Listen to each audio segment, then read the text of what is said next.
Halo Sobat Reaksi, kembali lagi di podcastnya Anak Reaksi. Pada segmen ADS kali ini, yaitu Ada Apa Dengan Saintek, bersama saya, Ariel Putra Pratama Sopian, yang menemani teman-teman semua ngobrol santai nih teman-teman, tetapi dalam keadaan ngobrolnya berbobot banget ya teman-teman, yaitu terkait isu yang seputar mengenai Fakultas Sains dan Teknologi. Nah, di episode kali ini kita akan membahas sesuatu yang keren banget dan pastinya sangat informatif bagi mahasiswa di Fakultas Sains dan Teknologi, yaitu tentang unit APM atau unit akselerasi prestasi mahasiswa. Mungkin di antara teman-teman semua ada yang pernah mendengar terkait APM kali ini, tetapi teman-teman belum tahu gitu ya, sebenarnya di dalam APM itu ada apa saja dan bagaimana sih cara kita untuk mengikuti programnya. Baik saja, langsung saja sekarang kita sudah berdiri bersama dengan narasumber spesial kita, yaitu ada Ibu Adisti Hilakawugi Darniwa MSI, salah satu dosen yang berperan aktif dalam program atau berperan aktif di dalam unit APM kita kali ini. Halo Ibu, gimana kabarnya hari ini Ibu? Assalamualaikum, alhamdulillah sehat ya. Mudah-mudahan semua juga sehat ya, di para penyimak setia dari Potsi. Iya, betul sekali. Oke, alhamdulillah ya Ibu, kita semua dalam keadaan sehat. Dan buat teman-teman, dan ini untuk semuanya Bu ya, jangan lupa jaga kesehatan. Apalagi sekarang kita lagi di musimnya pancaroba, kadang banget panas di pagi harinya, kemudian tiba-tiba hujan Ibu ya Ibu di malam harinya. Sekarang sudah mulai banyak hujan ya. Iya, betul sekali Ibu. Kemarin angin ribut, ya, angin puting beliung. Jadi ya, betul kalau sekali. yang pulangnya sore itu harus berhati-hati ya teman-teman. Jalanan licin, harus semakin hati-hati bawa kendaraannya. Oke, baik Ibu, kita langsung aja Ibu ke pembahasan mengenai tentang APM. Mungkin Ibu boleh diceritakan terlebih dahulu nih Bu, latar belakang dari terbentuknya unit APM ini Bu. Baik, terima kasih sebelumnya ya atas undangan dari LPM Reaksi begitu ya. Saya Adisti mewakili unit APM begitu. Kita cerita saja ya terkait latar belakang. Jadi kurang lebih unit APM ini berdiri atau dibentuk itu di tahun 2020 ketika masa periode pertama dari Ibu Dekan Profesor Dr. Hasni Alia MSI. Kemudian pada saat itu jadi kita itu perlu semacam suatu wadah begitu ya untuk memfasilitasi antara teman-teman yang punya prestasi atau bahkan punya minat untuk meningkatkan, mengembangkan prestasinya di bidang akademik, perlu ada suatu wadah. Dan memang untuk peningkatan kapasitas prestasi itu memang perlu sistem yang kompak gitu ya. Jadi makanya ada unit-unit khusus di fakultas ini, salah satunya unit APM, unit untuk akselerasi prestasi mahasiswa. Nah, jadi di sini tugas APM ada ketuanya dari jurusan kimia, ada Ibu Dr. Teti Sudiarti MSI, dan kemudian Bu Teti itu membawahi sekarang 8 jurusan begitu ya di FST, dan tiap jurusan punya pembina masing-masing. Nah, saya salah satunya dari biologi, jadi kami memfasilitasi atau menjadi jembatan tangan dari dekan, kemudian ke Bapak Wakil Dekan 3, kemudian ke Ketua Unit dan ke pembina. Nah, dengan adanya sistem yang terstruktur, jadi nanti kalau ada mahasiswa yang mau berprestasi atau mengikuti lomba, berkompetisi, itu mereka sudah tahu jalannya harus kemana. Kalau dulu mungkin sebelumnya masih kebingungan, ya, saya harus bilang ke siapa nih, padahal saya pengen banget ikut lomba. Atau bahkan kalau itu kan bottom up ya, kalau top dari atas ke bawahnya, mungkin sebenarnya dari WD ataupun dari dosen juga kadang-kadang kesulitan nih, siapa ya mahasiswa yang perlu atau yang berminat ikut kompetisi. Nah, makanya difasilitasi dengan unit ini. Diarahkan seperti itu. Ya, gitu. Jadi kita coba membuat sistem jadi mahasiswa tidak kebingungan, kemudian dari dosen ataupun dari ketika ada perlombaan informasi segala macam juga tidak kebingungan, karena kan prestasi mahasiswa ini menjadi salah satu poin penting dalam akreditasi, begitu ya. Sehingga ini juga menjadi tambahan pentingnya adanya unit seperti ini, begitu. Oke, baik Ibu. Jadi dengan adanya program dari APM ini sangat benar-benar memfasilitasi serta memberikan wadah bagi mahasiswa yang berprestasi yang ibaratnya ingin mengikuti perlombaan seperti itu ya Bu. Ya. Oke, baik Ibu. Selanjutnya, seberapa besar sih Ibu peranan kontribusi APM dalam pembangunan kualitas akademik di Fakultas Sains dan Teknologi ini, Bu? Oke, kalau kita berbicara seberapa besar, itu kan secara kuantitatif angkanya memang tidak terlihat ya. Tapi kalau kita lihat di raihan akreditasi, di mana sudah hampir semuanya unggul, maka bisa dilihat bahwa ya prestasi mahasiswanya bagus karena salah satu penopangnya itu. Kemudian kalau kita lihat dari tahun ke tahun dengan adanya unit ini, prestasi mahasiswa baik ada skala regional, nasional maupun internasional terus bertambah. Kemudian lebih dari itu adalah sistemnya menjadi lebih terorganisir gitu. Dan perlu saya tambahkan juga, kalau memang di awal ini berangkat dari perlunya kita mengorganisir dari segi kompetisi mahasiswa, bahkan sekarang kita pun juga menyiapkan, membekali mahasiswa tingkat akhir atau bahkan sampai alumni yang hendak melanjutkan studi ya, baik di dalam negeri maupun ke luar negeri, karena itu pun menjadi poin plus begitu ya, banyaknya alumni yang melanjutkan studi. Itu juga kami fasilitasi begitu ya, kami berikan beberapa informasi atau bahkan seminar-seminar dan bahkan sampai pada pendampingan ketika melakukan seleksi untuk beasiswa seperti itu. Jadi impactfulnya dampaknya itu saya pikir sangat banyak sekali, dan boleh ditanyakan mungkin juga ke teman-teman mahasiswa yang memang pernah atau sering berinteraksi dengan kami gitu ya, bisa konfirmasi juga ke teman-teman mahasiswa seperti itu. Baik Ibu, jadi seperti kayak memberikan feedback balik ya Bu ya? Ya. Oke, baik Ibu, untuk selanjutnya aku sedikit kepoin Ibu terkait program program kerja yang ada di APM kali ini Bu. Seperti itu. Sebenarnya kita punya beberapa program reguler dan juga insidental begitu ya.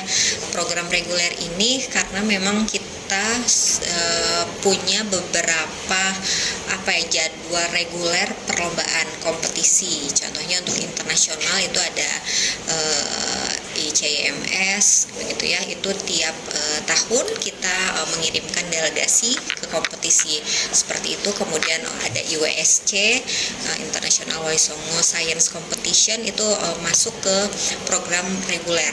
Termasuk di sana pembinaan mahasiswa begitu. Mulai bagaimana menyusun mini risetnya sampai ke nanti presentasinya. Kemudian sebenarnya di Kemenak sendiri ada kompetisi reguler, ada OASE seperti itu. Kami pun itu menjadi bidikan kami.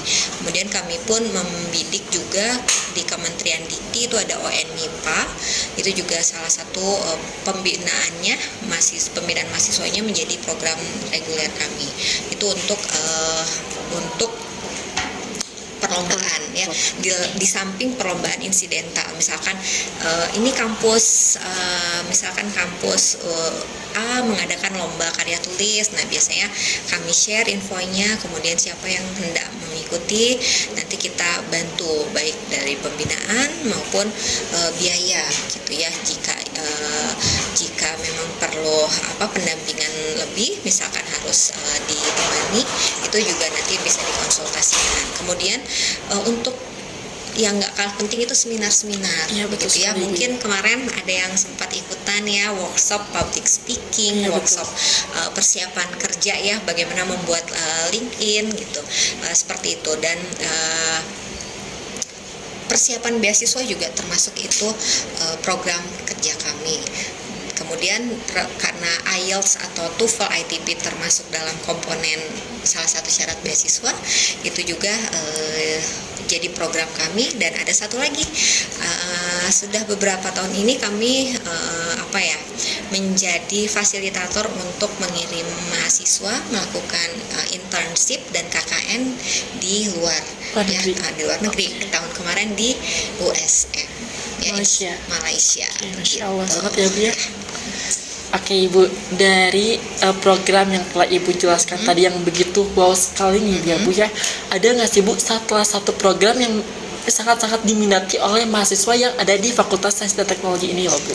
Oke, kalau perlombaan itu tetap ya menjadi opsi utama. Kemudian yang sekarang kami sadari juga banyak peminatnya itu tadi program semacam internship ke luar negeri begitu ya. Mungkin nanti kita cobakan juga ke summer school atau student exchange mungkin ya, seperti itu. Hasil kemarin ternyata banyak peminat untuk program internship dengan biaya pribadi begitu ya, biaya mandiri. Itu kemarin lebih dari 10 orang dari 7 jurusan di FST. Itu bagi kami itu angka yang luar biasa ya, begitu. Minatnya ternyata banyak begitu. Dan momennya positif dan responnya positif, baik itu dari USM maupun dari teman-teman peserta. Dan mereka mungkin ini ya ngobrol juga dengan adik tingkatnya, dan bahkan sekarang adik-adik tingkatnya nih semester 5 begitu ya, yang mau KKN begitu ya. Itu juga mereka sudah bertanya gitu, ada lagi nggak program yang sama untuk tahun depan. Saya pikir itu kedua program itu menjadi program unggulan. Meskipun yang lain pun sama ya, banyak yang berminat. Oke, baik Ibu. Nah, bagaimana sih Bu cara mahasiswa yang ingin mengikuti program-program yang Ibu jelaskan tadi, kemudian apakah ada kriteria khusus dan apakah ada batasan kuota untuk mahasiswa dari setiap jurusannya, dan apa saja yang harus kita siapkan Ibu untuk mengikuti kegiatan tersebut Ibu? Oke, kalau berbicara kuota, betul, itu pasti ada ya, karena memang dibatasi, term and condition juga berlaku. Tapi pendaftaran atau pembukaannya ini umum, sebenarnya siapa saja yang merasa dirinya memenuhi kualifikasi itu boleh mendaftar. Tentunya jika melebihi kuota itu kita adakan seleksi begitu. Biasanya seleksinya tergantung program atau kegiatan apa.